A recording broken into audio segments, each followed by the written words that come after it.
Meu nome é Davi Narciso, sou estudante de teologia e hoje eu vou comentar mais um capítulo do Evangelho de Mateus, né? E hoje iremos comentar o capítulo 21 do Evangelho de Mateus, que trata exclusivamente sobre a entrada triunfal de Jesus em Jerusalém. É fundamental esse texto, é maravilhoso esse texto e tem vários elementos literários ali dentro que nos remete a fazer uma boa leitura sobre o ministério de Jesus dentro do Evangelho de Mateus. O que acontece? Então Jesus Cristo vai e entra com uma jumentinha dentro de Jerusalém. E ali ele é ovacionado pelo povo e tal, todo mundo começa a cantar hosana, gritar hosana e tudo mais, ele entra no templo, né? Esses detalhes são detalhes belíssimos dentro da literatura e quando a gente vê as pessoas pregando, falando sobre esse texto, eles começam a apontar a questão da jumenta, na questão da humildade de Jesus por não estar numa jumenta, né? E quando a gente vê ele entrando no templo, isso também é um outro detalhe que é bom a gente dar uma olhada e analisar o que significa tudo isso, né? Primeira coisa é que montar numa jumenta não é exclusivamente na questão da humilhação de Jesus. A humilhação de Jesus ela está muito mais não ser humilhado, né? Mas ele se humilhar, ele se entregar, ele se colocar como servidor, né? Quando a gente vê esse tipo de atitude, está muito mais dentro do lava-pés em outros momentos do que propriamente dentro desse texto. Esse texto, a jumenta, ela significa uma outra coisa, né? Significa uma outra coisa. O que é que significa a jumenta dentro dessa situação?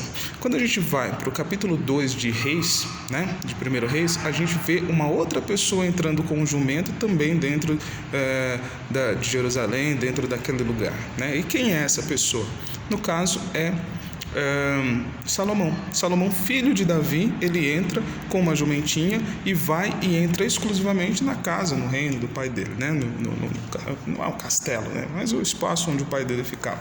Então, dentro desse aspecto, a gente vê Salomão afirmando, né, o poder político dele, né? Então, ele entra exclusivamente na casa do pai. Quando Jesus Cristo ele vem também com uma jumentinha, que é esse ponto, né? Esse ponto linka com Salomão, quando ele vem e entra em Jerusalém com uma jumentinha, como já havia sido predito também pelo profeta Zacarias, o que ele está afirmando ali dentro? Que ele é filho de Davi. Como a gente já comentou, né? Jesus Cristo ele é pontuado dentro do Evangelho de Mateus, logo nos primeiros capítulos, ele é pontuado como filho de Davi. Quando essa atitude é feita por Jesus, isso vem e afirma categoricamente que ele estava se afirmando ali dentro daquela situação como filho de Davi, né? Porque ele estava entrando da mesma forma que Salomão entrou, né? E justamente por isso que as pessoas começam a olhar para ele, alguns vão e vão louvá-lo, outros vão começar a se perguntar por que ele estava fazendo isso. Uma outra coisa que é bem interessante é que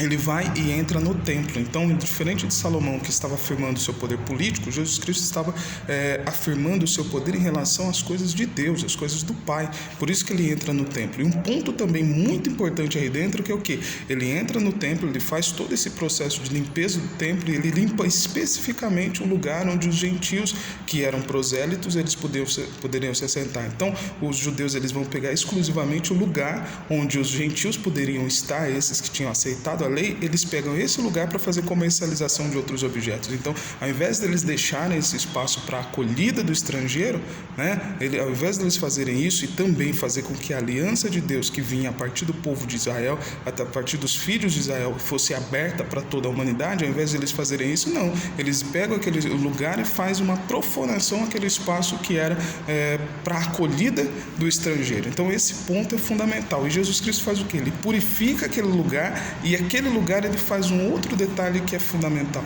Ele traz, né, ele recebe as pessoas com deficiências e essas deficiências ele começa a curar essas pessoas dentro do templo. Um ponto que é importante a gente entender é que dentro do templo não podia fazer isso, né? A pessoa defeituosa não podia entrar dentro do templo. A gente vê várias pessoas que estavam fora do templo e eles receberam o milagre de Jesus. Mas Jesus Cristo, quando ele é coroado, ao invés de ele ir para o poder político exclusivamente, ele entra especificamente no templo, purifica o templo e faz o milagre dentro do templo.